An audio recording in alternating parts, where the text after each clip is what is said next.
Le matin où Daniel quitta son village fut calme, presque trop calme. Une brise douce soufflait à travers les manguiers derrière leur vieille maison. La poussière rouge sur la route s'élevait doucement tandis que les gens marchaient vers le parking des bus. Tout le monde voulait le voir partir. Le garçon qui voyageait enfin à l'étranger. Il se tenait à côté du vieux bus rouillé, tenant une petite boîte brune qui contenait tous ses rêves. Sa chemise blanche était propre, repassée fraîchement par sa mère la veille au soir. Elle avait à peine dormi. Elle était restée assise près du feu jusqu'au matin, murmurant des prières sur les vêtements qu'il porterait, sur le passeport qu'il emporterait, sur la route qui l'emmènerait loin d'elle. « Daniel, » dit-elle doucement, la voix tremblante. « Tu ne dois pas oublier d'où tu viens. » Il la regarda, son pagne était délavé par des années de lavage, ses mains rugueuses, ses yeux fatigués, mais pleins d'amour. « Je ne pourrai jamais t'oublier, maman, » dit-il en souriant doucement. « Je te rendrai fière. » Sa petite sœur, Marie, se tenait à côté d'elle, tenant la main de leur mère. Elle était encore une enfant, mais elle comprenait déjà que son frère partait quelque part loin, quelque part différent. Ses yeux le suivaient comme si elle essayait de graver son visage dans son cœur. Puis Ruth arriva, sa fiancée.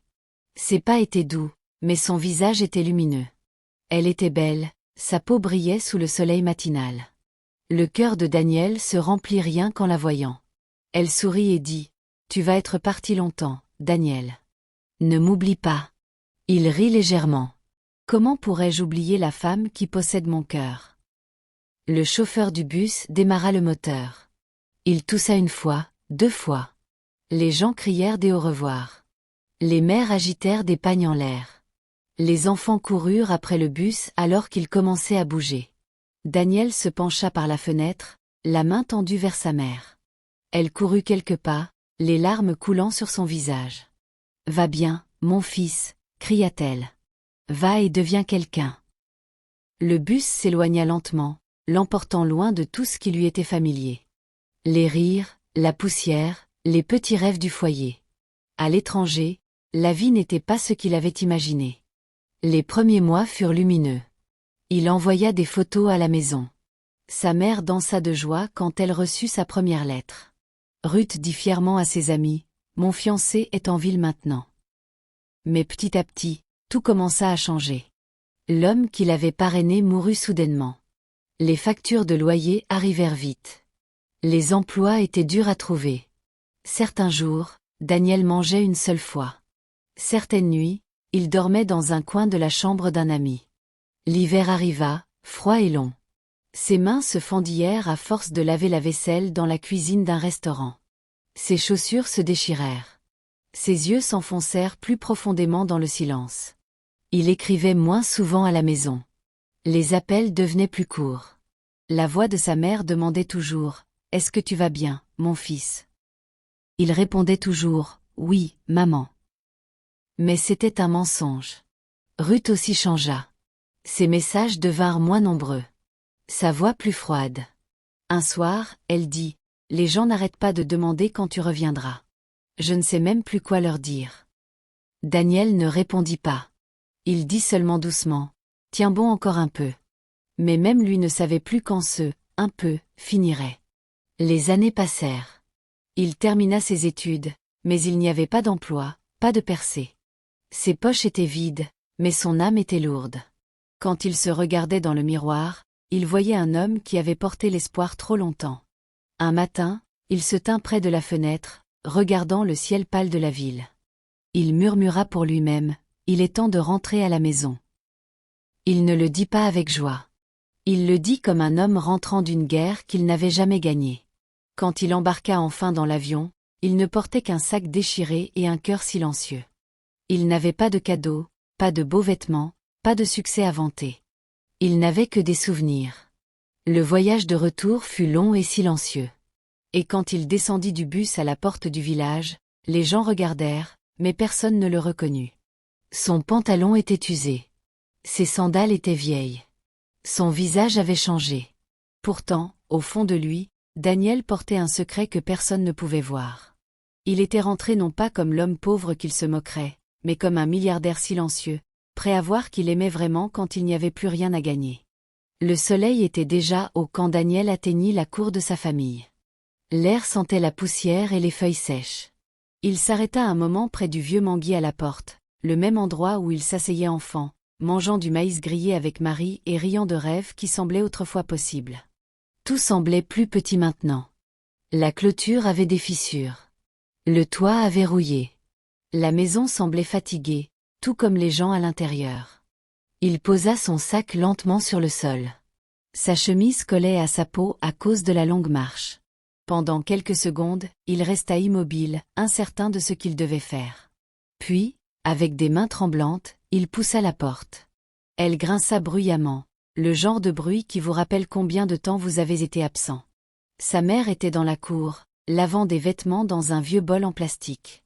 Elle leva les yeux au bruit de la porte. Ses yeux se plissèrent, confus, puis s'écarquillèrent de choc. Les vêtements glissèrent de sa main, l'eau éclaboussant le sol. « Jésus !» halta-t-elle. « Daniel, c'est toi. » Il essaya de sourire. « C'est moi, maman. » Elle resta figée un moment, incapable de bouger. Puis, lentement, elle s'approcha de lui. Quand elle fut assez près, ses mains planèrent sur son visage, craignant de le toucher. « Mon fils, que t'est-il arrivé ?» murmura-t-elle. La gorge de Daniel se serra. « La vie est arrivée, maman. » Il voulait en dire plus, lui raconter les nuits où il avait faim, les emplois qui disparaissaient, le froid qui mordait ses os. Mais sa voix lui fit défaut. Les larmes emplirent ses yeux avant qu'il ne puisse les arrêter. Le visage de sa mère s'adoucit. Elle tendit la main et toucha sa joue, puis le serra dans ses bras.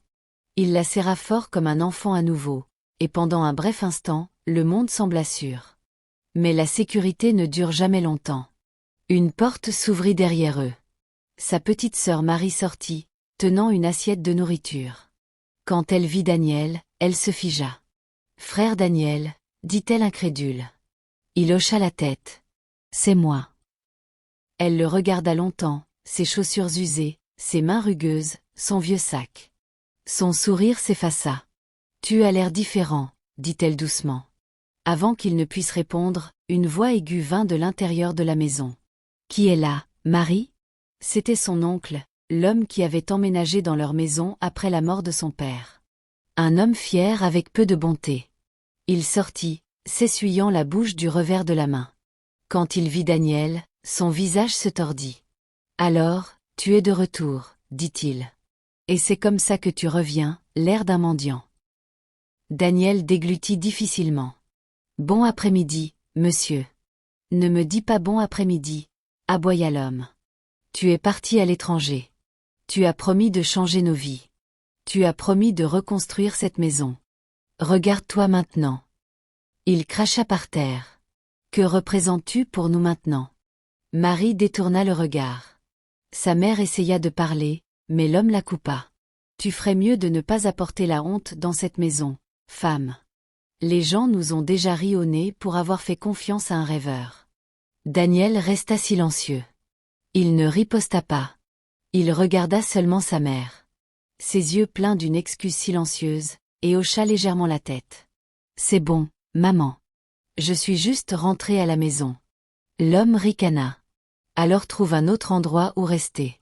Nous n'avons pas de place pour les échecs ici. » Ces mots transpercèrent Daniel comme une lame. Il avait imaginé beaucoup de choses sur le chemin du retour. Un câlin, peut-être un accueil larmoyant. Pas ça. Il se pencha lentement, ramassa son sac, et murmura « Je comprends ». Sa mère essaya de l'arrêter, tenant son bras. « S'il te plaît, ne pars pas », dit-elle, la voix brisée. « Tu es toujours mon fils. » Daniel sourit tristement. « Je sais, maman. C'est pour ça que je suis venu te voir. » Puis il sortit, laissant derrière lui la maison qui ressemblait autrefois au monde. La porte se ferma doucement derrière lui. Pendant un moment, il resta dans le silence de l'après-midi, écoutant le chant des oiseaux, le rire distant d'enfants qui ne connaissaient pas encore la douleur.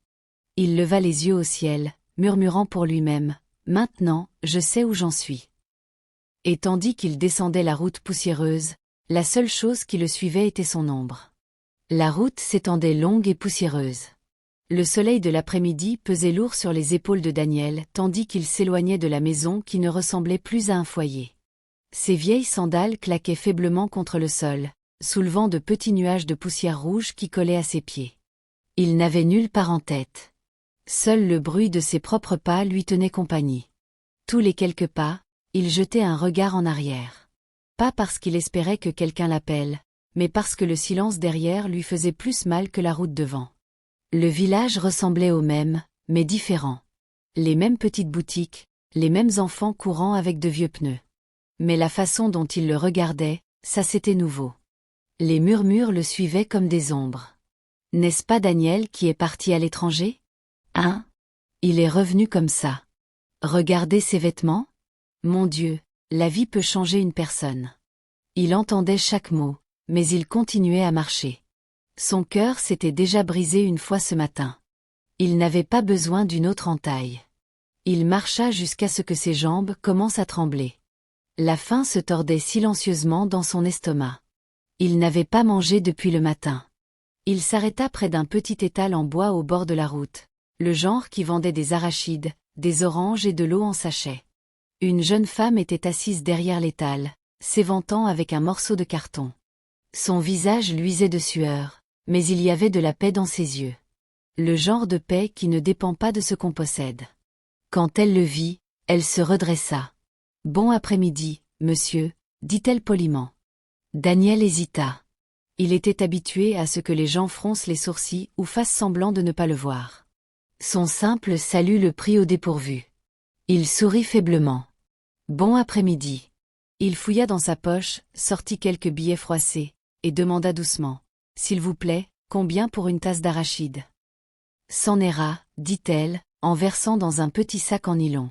« Vous pouvez vous asseoir là, » ajouta-t-elle, pointant un banc en bois à côté de son étal. Daniel s'assit lentement.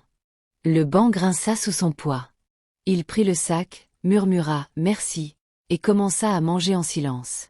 Le goût salé remplit sa bouche, et d'une certaine manière, cela lui fit monter les larmes aux yeux. La femme le remarqua, mais ne dit rien. Elle le regarda simplement, non pas avec pitié, mais avec une douce curiosité. Au bout d'un moment, elle demanda « Vous avez l'air fatigué. Venez-vous de loin ?» Daniel leva les yeux. « Oui, » dit-il. « Très loin. » Elle hocha lentement la tête. « Vous devriez boire de l'eau, » dit-elle, en lui tendant un sachet. « Ne vous inquiétez pas pour l'argent. » Il hésita. « Non, je paierai. » Elle secoua la tête. « C'est bon. Vous en avez plus besoin que moi. » Cette simple phrase, douce et ordinaire, toucha quelque chose de profond en lui. Toute la matinée, il avait vu des visages se détourner. Des portes se fermer, des cœurs se durcir. Mais ici, venant d'une femme qui avait à peine assez, venait la bonté. Une bonté réelle, silencieuse. Il la regarda de près. Sa robe était vieille mais propre. Ses cheveux étaient noués avec un foulard délavé. Ses mains étaient rugueuses à cause du travail. Pourtant son sourire était chaleureux, comme le soleil sur une peau froide. « Merci », dit-il doucement. Elle sourit en retour. « Je m'appelle Anna », dit-elle.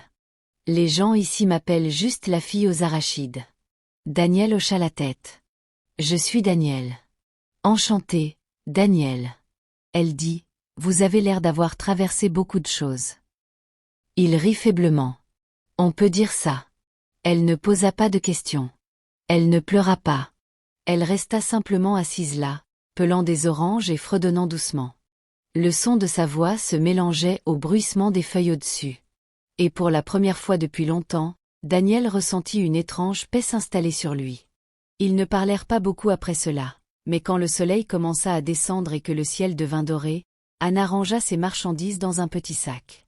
Avant de partir, elle le regarda et dit « Si vous n'avez pas d'endroit où rester, il y a une petite remise vide près du marché. Ce n'est pas grand-chose, mais c'est sûr. » Daniel la regarda avec surprise. « Vous me laissez y rester ?» Elle hocha la tête. « Vous avez besoin de repos plus que d'orgueil. L'orgueil peut attendre jusqu'au matin. » Il sourit faiblement, touché au-delà des mots. Tandis qu'elle s'éloignait, Daniel la regarda partir, ses pieds nus avançant lentement le long du chemin poussiéreux, sa petite ombre s'étirant longue dans la lumière du soir. Il murmura doucement pour lui-même. Quand tout s'effondre, Dieu envoie encore un ange.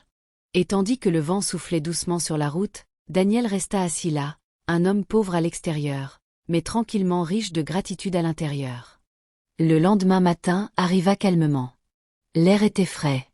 Le village encore à moitié endormi. Daniel s'assit dehors la petite remise près du marché, regardant les gens commencer leur journée. Une femme balayait devant sa boutique. Un homme poussait une brouette d'oranges. Les enfants couraient pieds nus pour aller chercher de l'eau. La vie continuait même sans lui. Il avait dormi sur le sol en bois de la remise, son vieux sac sous la tête. La nuit avait été longue et remplie de pensées. Il pensa aux yeux de sa mère, à la façon dont il regardait quand il avait quitté la maison. Il pensa à la voix de son oncle, aiguë et cruelle. Et il pensa à Ruth, la femme à qui il avait autrefois promis l'éternité. Il ne l'avait pas encore vue, mais la pensée d'elle pesait lourd dans sa poitrine. Elle lui écrivait autrefois de longues lettres pleines d'amour, pleines de rêves. Elle avait promis d'attendre. Elle avait dit, « Même si tu reviens avec rien, je te choisirai encore. » Ces mots l'avaient gardé en vie pendant de nombreuses nuits solitaires. Maintenant, il voulait voir si elle les pensait encore. Il attendit que le soleil monte plus haut avant de quitter la remise. Ses pieds le portèrent sur la route familière qui menait à la maison de Ruth.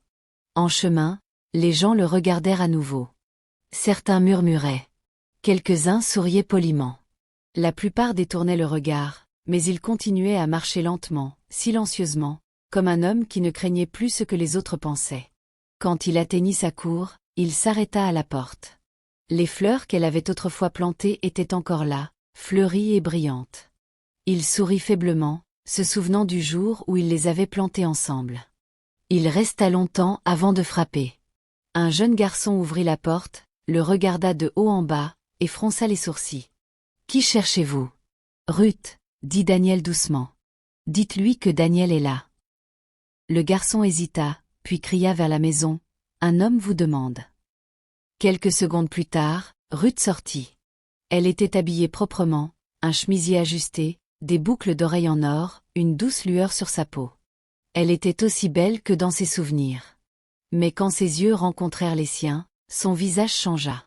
D'abord la surprise, puis la confusion, puis quelque chose de plus froid. « Daniel » demanda-t-elle, la voix incertaine. Il hocha la tête, souriant faiblement. « C'est moi. » Elle ne s'approcha pas. Ses yeux descendirent vers ses sandales usées, sa chemise déchirée, son sac poussiéreux. Son expression se tendit. « Toi, tu es revenu comme ça. » Le sourire de Daniel s'effaça un peu. « Oui, ça a été des années difficiles. Mais je suis à la maison maintenant. » Ruth croisa les bras. « Tu aurais dû me dire que tu venais. » « Je ne voulais pas te déranger, » dit-il doucement. « Je voulais juste te voir. » Elle laissa échapper un petit rire. Le genre qui cache le malaise. « Me voir comme ça, Daniel ?» Les gens regardent. Il jeta un coup d'œil autour. Deux femmes de l'autre côté de la rue s'étaient arrêtées, murmurant et pointant du doigt. « Laisse-les regarder, » dit-il calmement. « Je ne suis pas venu pour eux. Je suis venu pour toi. » Ruth secoua la tête. « Tu ne comprends pas. Les choses sont différentes maintenant. J'ai ma vie, mon travail. Je ne peux pas juste. » Elle s'arrêta, sa voix se brisant. « Daniel, tu aurais dû rester à l'étranger. Même si tu n'avais rien, au moins personne ne le saurait. » Il la regarda, les mots le frappant lentement comme une pluie froide. « Je vois, » dit-il doucement. « Donc l'amour n'est amour que quand personne ne regarde. » Elle évita ses yeux. « Tu as changé. Tu n'es plus l'homme que je connaissais. » Il sourit faiblement, bien que ça fasse mal. « Peut-être, mais je n'ai jamais cessé d'être l'homme qui t'aimait. » Elle soupira, impatiente maintenant. « S'il te plaît, Daniel, ne rends pas ça plus difficile. Je vois quelqu'un. Il m'aide à construire quelque chose de bien. Tu devrais passer à autre chose aussi. » Pendant un moment, Daniel ne parla pas. Le monde semblait immobile, si immobile qu'il pouvait entendre son propre battement de cœur. Puis il hocha lentement la tête. « Je te souhaite bonne chance, Ruth. » Elle ouvrit la bouche comme pour dire quelque chose, mais les mots ne vinrent pas. Il se tourna avant qu'elle ne les trouve. Tandis qu'il descendait la route, le soleil brûlait plus fort. Les murmures le suivirent à nouveau, mais son visage resta calme. À l'intérieur, son cœur se brisait silencieusement. Pas de colère, pas de haine, mais de compréhension. Parfois, l'amour ne meurt pas à cause de la distance.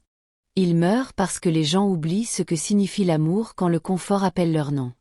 Ce soir-là, Daniel s'assit à nouveau près de l'étal d'Anna. Elle le regarda et demanda doucement, « Tu l'as trouvé ?» Il hocha la tête, « Je l'ai trouvé et perdu en même temps. » Anna ne dit rien. Elle lui passa simplement une tasse d'eau. Il la prit, but lentement, et murmura, « Peut-être que c'est mieux comme ça. » Le soleil descendit bas, peignant le ciel en or doux. Et dans ce moment silencieux, Daniel ressentit quelque chose de nouveau. Pas encore la paix, mais son début. Les jours suivants furent calmes. Daniel n'allait plus près de son ancienne rue. Il passait ses matinées assis sous le manguier près du marché, regardant la vie passer. Les femmes équilibrant des paniers sur leur tête, les enfants se pourchassant en riant, l'odeur de maïs grillé flottant dans l'air. Il n'avait pas grand-chose à faire, mais d'une certaine manière, le silence l'aidait à réfléchir. Parfois, il regardait son reflet dans un seau d'eau et reconnaissait à peine l'homme qui le fixait. Sa barbe avait poussé. Son visage semblait plus vieux, mais ses yeux étaient plus doux. Fatigué, oui, mais plus rempli d'orgueil. Chaque après-midi, il allait à l'étal d'Anna. Elle souriait toujours quand elle le voyait arriver. « Bon après-midi, Daniel », disait-elle, sa voix calme, ses yeux gentils, et chaque fois, cela le surprenait comment sa voix pouvait porter tant de chaleur. Même quand le monde était rude, il s'asseyait silencieusement sur le petit banc à côté d'elle. Parfois il parlait, parfois non. Ça n'avait pas d'importance.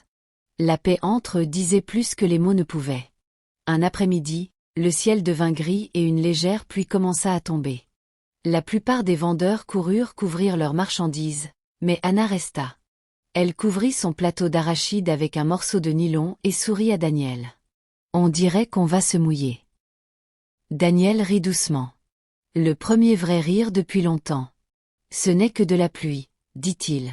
« On survivra. » Ils s'assirent tous les deux sous le petit parapluie, écoutant la pluie taper doucement sur le toit. L'odeur de poussière humide s'éleva autour d'eux, remplissant l'air de quelque chose d'ancien et familier. L'odeur du foyer. Pendant longtemps, il ne dit rien. Puis Anna demanda, « Pourquoi as-tu toujours l'air de porter le monde entier sur tes épaules ?» Daniel baissa les yeux sur ses mains. « Parce que peut-être que je le fais, » dit-il calmement. Elle ne rit pas. Elle n'essaya pas de le réconforter. Elle dit seulement, « Quoi que ce soit, ça ne durera pas éternellement. » Il se tourna vers elle, étudiant son visage, les gouttes de pluie accrochées à ses cils, la légère cicatrice sur sa joue gauche, l'honnêteté dans ses yeux. Elle ressemblait à quelqu'un qui avait aussi connu la douleur, mais avait appris à la traverser sans amertume. Il voulait demander sur sa vie, mais quelque chose dans son silence calme lui dit de ne pas le faire. Au lieu de cela, il dit, « Tu es différente des autres. » Anna sourit. « Différente comment ? » « Tu ne juges pas, » dit-il simplement. « Tu ne demandes pas pourquoi un homme s'assoit ici tous les jours avec rien. » Elle le regarda un moment, puis dit doucement, « Parce que je sais ce que ça fait d'avoir rien. » Ces mots restèrent dans son cœur longtemps après que la pluie se soit arrêtée. Ce soir-là, tandis qu'il rangeait, elle lui tendit un petit sachet d'arachides. « Prends-le, » dit-elle. « Tu auras faim plus tard. » Daniel secoua la tête. « Tu as déjà fait trop. » Elle sourit doucement. « La bonté ne s'épuise pas, Daniel. Plus tu en donnes, plus elle grandit. » Il le prit, la gorge serrée par l'émotion. « Merci, Anna, » murmura-t-il. Tandis qu'elle s'éloignait dans la lumière déclinante, Daniel resta là à la regarder. Il ressentit quelque chose de profond dans sa poitrine, un sentiment qu'il n'avait pas connu depuis longtemps. Ce n'était pas encore de l'amour. C'était quelque chose de plus petit, plus silencieux, comme une graine trouvant sa place dans le sol. Il regarda le petit sac d'arachides dans sa main et sourit faiblement. Pour la première fois depuis des années, il se sentait pris en charge. Pas à cause de l'argent, pas à cause du nom, mais simplement parce qu'il était humain. Cette nuit-là, allongé sur le sol de la remise, Daniel ne pouvait pas dormir. Il fixait le toit et pensait à tout ce qui s'était passé. Le rejet de sa famille, les yeux froids de Ruth, la bonté d'Anna. Et quelque part entre les pensées et le silence, il murmura une prière. Pas pour la richesse, pas pour la vengeance, mais pour la paix, dit-il doucement. Dieu, merci de l'avoir envoyé. Même si je perds tout, ne me laisse pas perdre ce genre de cœur, celui qui ressent encore. Dehors, la brise nocturne passait à travers les arbres, portant le son de rires distants. Daniel ferma les yeux, et pour la première fois depuis longtemps, il dormit avec un cœur tranquille. Les semaines passèrent calmement. Les jours se fondirent les uns dans les autres, simples et calmes. Daniel ne se réveillait plus avec le poids de la honte pesant sur sa poitrine. Il commença à aider Anna à son étal chaque matin. Portant des sacs d'arachides, arrangeant des oranges, la protégeant du soleil avec un grand parapluie qu'il avait réparé lui-même. Au début, elle refusa. « Tu n'as pas à faire ça, » dit-elle. Mais il sourit et répondit, « Laisse-moi me sentir utile à nouveau. » Et elle ne l'arrêta plus après ça. Les gens commencèrent à le remarquer. L'homme grand aux yeux fatigués qui était toujours assis à côté de la fille aux arachides. Certains murmuraient, d'autres riaient. « Ah, c'est Daniel, celui qui est revenu de l'étranger et qui a fini par vendre des arachides, » disait-il. Mais Daniel ne tressaillait plus. Il avait appris que parfois le silence est la force la plus bruyante. Chaque soir, quand le marché fermait, Anna comptait ses gains, les nouait soigneusement dans un morceau de tissu, et souriait. « On a bien fait aujourd'hui, » disait-elle. Daniel hochait la tête. « On a bien fait. » Il y avait une paix dans cette petite routine, le genre que l'argent ne pouvait jamais acheter. Un après-midi, quelque chose d'inattendu se produisit. Une voiture noire brillante s'arrêta près du marché. Ses pneus soulevèrent de la poussière tandis que le moteur s'éteignait. Les gens se tournèrent pour regarder. La voiture était trop belle, trop propre pour cette route poussiéreuse. La porte s'ouvrit et Ruth en sortit, vêtue d'une robe fluide, des boucles d'oreilles en or captant le soleil. Un homme était assis au volant, portant des lunettes de soleil, l'air impatient. Daniel se figea où il se tenait. Il ne l'avait pas vue depuis ce jour chez elle. Pendant un moment, le monde devint silencieux. Les yeux de Ruth balayèrent le marché jusqu'à ce qu'il se pose sur lui. Elle cligna des yeux, choquée. « Daniel » murmura-t-elle. Il s'essuya les mains calmement sur son pantalon et sourit faiblement. « Bon après-midi, Ruth. » Elle le regarda, le panier d'arachides à côté de lui, les taches de poussière sur ses vêtements, la façon dont le soleil avait assombri sa peau. Ses lèvres s'entr'ouvrirent, mais aucun mot ne vint. Anna, ignorant qui était Ruth, salua poliment. « Bon après-midi, madame. » Ruth hocha la tête maladroitement, ses yeux ne quittant jamais Daniel. « Alors, c'est ce que tu fais maintenant ?» demanda-t-elle lentement. Daniel la regarda calmement. « Oui, pour l'instant. » Elle laissa échapper un petit rire, le genre qui cache plus l'orgueil que l'humour. « La vie est étrange, » dit-elle. « Tu es parti d'ici plein de rêves. » Maintenant, elle posa, jetant un coup d'œil à Anna, puis à lui. « Maintenant tu vends des arachides. » Anna fronça légèrement les sourcils, mais ne dit rien. Daniel n'éleva pas la voix. Il n'expliqua pas. Il dit seulement calmement, « Il n'y a rien de mal à un travail honnête. » L'expression de Ruth s'adoucit un peu, mais seulement un moment. « Eh bien, » dit-elle, ajustant son sac. « Je te souhaite bonne chance. » Elle remonta dans la voiture. Le chauffeur démarra le moteur et la voiture s'éloigna, laissant une traînée de poussière derrière. Anna se tourna vers lui lentement. « C'était quelqu'un que tu connaissais ?» Daniel sourit faiblement. « Autrefois, » dit-il. « Il y a longtemps. » Elle n'insista pas plus. Elle hocha simplement la tête, puis lui tendit doucement un sachet d'eau. « Tiens, ne laisse pas la poussière rester sur tes lèvres. » Il le prit, son cœur lourd mais calme. Ce soir-là, tandis que le marché se vidait, Daniel se tenait au bord de la route, regardant le ciel devenir orange doux. Il pensa à combien il avait changé. Il y avait un temps où les mots de Ruth l'auraient brisé en morceaux. Mais maintenant, sa pitié ne le touchait plus. Il se tourna vers Anna, qui fredonnait calmement en rangeant les arachides restantes. Ses mains bougeaient lentement, son visage brillant sous la lumière du soir. Daniel sourit. « Tu n'as pas peur d'être vu avec moi, n'est-ce pas ?» Anna leva les yeux, un peu confuse. Pourquoi aurais-je peur? Il secoua la tête, souriant plus. Aucune raison, juste une question. Elle s'essuya les mains sur son pagne et dit doucement. Daniel, les gens ne voient que l'extérieur. Mais ce qui compte le plus ne peut pas être vu avec les yeux. Il la regarda, vraiment la regarda, et quelque chose remua dans son cœur. Pour la première fois, il ressentit quelque chose proche de la paix, quelque chose comme l'appartenance. Il murmura doucement, presque pour lui-même, tu as raison. Le vent souffla doucement à travers les arbres, portant l'odeur de maïs grillé et de fumée du soir.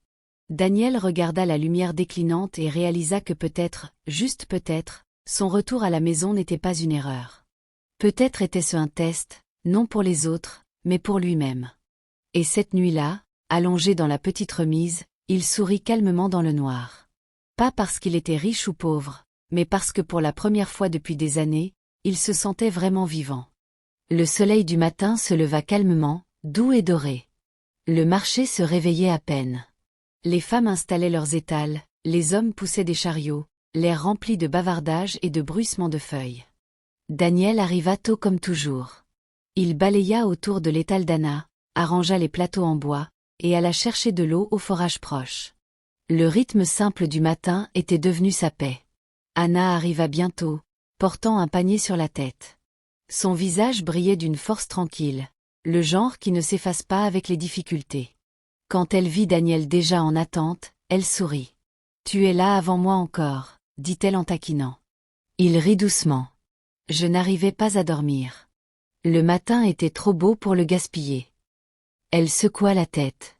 Tu parles comme un vieil homme. Ils rirent tous les deux, le genre de rire qui venait facilement maintenant, sans effort. Tandis que la journée s'éclaircissait, le marché devenait plus bruyant. Mais à l'intérieur du cœur de Daniel, quelque chose avait déjà commencé à changer. Cela faisait des mois depuis son retour. Tout le monde s'était habitué à le voir avec Anna. Les rires, les murmures, les regards, ils n'avaient plus d'importance. Mais ce que personne ne savait, c'est que sous la vie tranquille de Daniel, une autre histoire était cachée.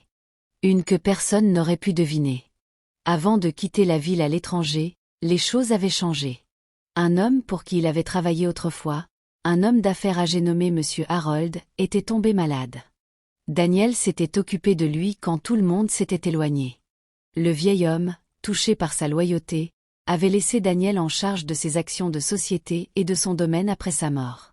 Mais Daniel n'en avait parlé à personne. Il voulait savoir qu'il aimait vraiment sans le masque de l'argent. Il voulait voir comment les gens se comportaient quand la richesse était invisible. Donc quand il rentra chez lui en haillons, ce n'était pas parce qu'il avait tout perdu. C'était parce qu'il voulait trouver la vérité, le genre que l'or ne peut pas acheter.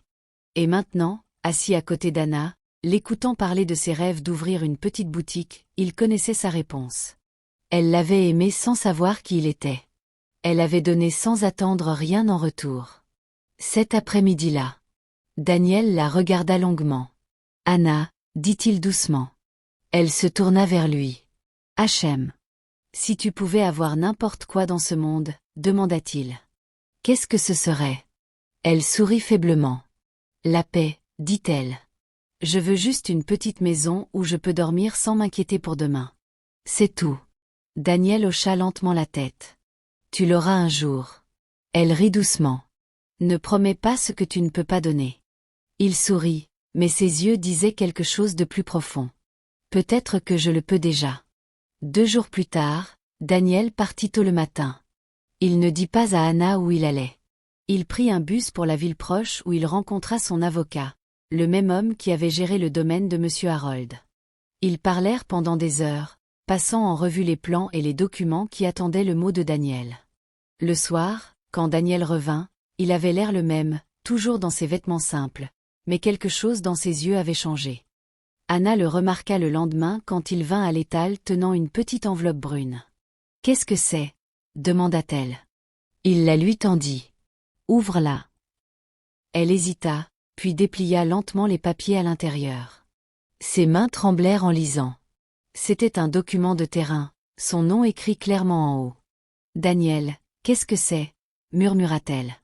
Il sourit doucement. « C'est pour toi. » Le terrain près de la route principale. Tu as dit que tu voulais une boutique, non? Elle secoua la tête, stupéfaite. Je ne peux pas prendre ça. Où aurais-tu même obtenu quelque chose comme ça? Daniel la regarda doucement. Anna, il y a quelque chose que je ne t'ai pas dit. Il posa, choisissant ses mots lentement. Je ne suis pas rentré pauvre. Je suis rentré pour voir qui m'aimerait sans savoir que j'avais quelque chose. Tu étais la seule qui l'a fait. Anna le regarda sans voix, ses yeux remplis de larmes, sa bouche légèrement ouverte. Tu veux dire que tu n'es pas? Il hocha calmement la tête. Non, je ne suis pas le mendiant qu'il pensait. Pendant longtemps, aucun d'eux ne parla. Le marché bougeait autour d'eux, les acheteurs appelant, les enfants riant. Mais dans ce petit coin, le temps semblait s'arrêter. Finalement, Anna murmura, « Pourquoi ne me l'as-tu pas dit ?» Daniel sourit faiblement. Parce que j'avais besoin de trouver la vérité, et maintenant je l'ai. Ses larmes coulèrent lentement. Elle essaya de parler, mais ne put pas. Il tendit la main et essuya sa joue doucement. Tu m'as donné ce que l'argent ne pouvait pas, la bonté. Et pour la première fois, Anna tint sa main, sa voix tremblante. Alors peut-être que Dieu nous a envoyés pour nous guérir mutuellement. Daniel sourit calmement. Peut-être qu'il l'a fait. Ce soir-là, tandis qu'il fermait l'étal, Daniel regarda la route s'étendant devant eux. La même route qu'il avait autrefois emmenée en honte. Maintenant, elle semblait différente, plus légère, honnête. Les mêmes personnes qui se moquaient de lui apprendraient bientôt la vérité. Mais Daniel ne voulait plus de vengeance. Son cœur avait déjà trouvé ce qu'il était venu chercher. Un amour pur et une paix réelle. Le matin commença calmement, comme si le village lui-même était encore endormi. Un léger brouillard planait sur la route, et les feuilles scintillaient de rosée. Le cri d'un coq distant résonnait doucement. Daniel marcha seul sur le chemin étroit qui menait à la maison de sa mère. Son cœur était calme, pas en colère, pas fier, juste stable. Cela faisait des mois qu'il n'avait pas franchi cette porte. Tant de choses avaient changé en lui. Pourtant, tout autour ressemblait au même. La vieille clôture, le mur fissuré, la même odeur de fumée de bois dans l'air. Il s'arrêta à la porte et prit une longue respiration avant de la pousser. À l'intérieur, sa mère était assise sur un tabouret en bois, pelant du manioc.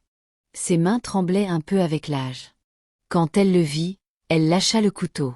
« Daniel » murmura-t-elle, ses yeux s'écarquillant. Il sourit faiblement. « Bon matin, maman. » Elle se leva lentement, son visage plein d'inquiétude. « Mon fils, tu n'aurais pas dû venir. Ton oncle a dit. » Daniel leva une main doucement. « C'est bon, maman. Je ne suis pas ici pour lui. » La porte derrière elle grinça en s'ouvrant. Son oncle sortit, le même orgueil sur son visage, maintenant mêlé de suspicion. « Toi encore, dit-il sèchement. Ne t'ai-je pas dit de ne pas venir ici? » Daniel le regarda calmement. « Si, tu l'as fait. Alors que fais-tu ici? » Aboya l'homme. Daniel regarda autour de la cour, les murs usés, les yeux fatigués de sa mère, le silence qu'il avait autrefois fait se sentir comme un étranger dans sa propre maison. Puis il fouilla dans son sac et sortit une enveloppe. « Je suis venu donner quelque chose à maman, » dit-il calmement. Son oncle fronça les sourcils. « Qu'est-ce que c'est? » « La paix, » dit Daniel. « Et un nouveau départ. » Il tendit l'enveloppe à sa mère. Ses mains tremblèrent en l'ouvrant. À l'intérieur, il y avait des documents de maison, la terre même où il vivait, transférés à son nom, avec un chèque qui la fit halter doucement. « Maman, » dit-il, sa voix douce. « Tu n'as plus à t'inquiéter. La maison, la terre, les dettes, tout est pris en charge. Tu ne manqueras plus jamais. » Elle leva les yeux, confuse. « Daniel, comment ?» Son oncle arracha les papiers, les lisant avec incrédulité. « Où as-tu obtenu ce genre d'argent ?» demanda-t-il. « Quelle astuce est-ce ?» Daniel rencontra ses yeux et sourit faiblement. « Aucune astuce. Juste la vérité que tu n'as jamais attendu de voir. » Le vieil homme cligna des yeux. « Tu veux dire ?» ?»« Oui, » dit Daniel doucement. « Le fils que tu as appelé mendiant a été béni plus que tu ne pouvais l'imaginer. » Pendant un long moment, il y eut le silence. Seul le vent bougeait entre eux. Les yeux de sa mère se remplirent de larmes, ses lèvres tremblantes. Mon fils, murmura-t-elle, touchant son visage. Tout ce temps, tu nous testais. Daniel hocha lentement la tête. Pas tester, maman. Juste essayer de voir qui m'aimait vraiment quand je n'avais rien. Elle s'effondra alors, le serrant fort, pleurant contre sa poitrine. Pardonne-moi, sanglota-t-elle. Pardonne-nous. Il la serra doucement. Il n'y a rien à pardonner, maman. Nous apprenons tous qui nous sommes par la façon dont nous traitons les autres. Son oncle resta figé, son orgueil se dissolvant en honte. Daniel, dit-il d'une voix basse. Je suis désolé. Daniel se tourna vers lui calmement. Je sais, dit-il simplement. Je te pardonne. La nouvelle se répandit rapidement dans le village que Daniel, l'homme que tout le monde moquait, n'était pas pauvre après tout. Les gens murmuraient son nom avec choc. Même Ruth entendit, et quand elle le fit, elle ne put arrêter les larmes qui coulaient silencieusement sur son visage. Elle se souvint de ces mots. Il n'y a rien de mal à un travail honnête. Maintenant elle comprenait, mais c'était trop tard. Une semaine plus tard, Daniel se tenait à côté d'Anna devant une nouvelle boutique construite près de la route principale. L'enseigne disait « Nourriture et arachides d'Anna ». Elle n'arrivait toujours pas à y croire. Elle le regarda et dit doucement « Tu as tout changé ». Il sourit « Non, Anna, tu m'as changé ». Ils restèrent ensemble à regarder les clients entrer.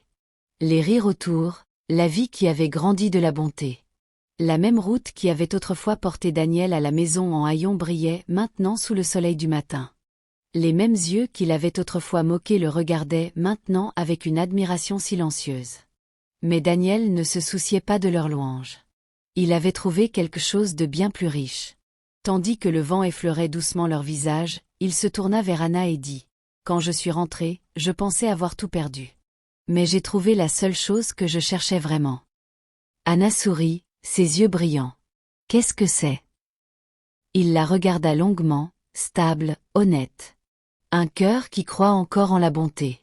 Elle baissa les yeux timidement, et ensemble ils restèrent en silence, regardant le monde bouger doucement autour d'eux. Le voyage qui avait commencé dans la honte s'était terminé dans la paix. Et dans cette paix, Daniel comprit enfin que l'amour, quand il est pur, est la chose la plus riche qu'un homme puisse posséder.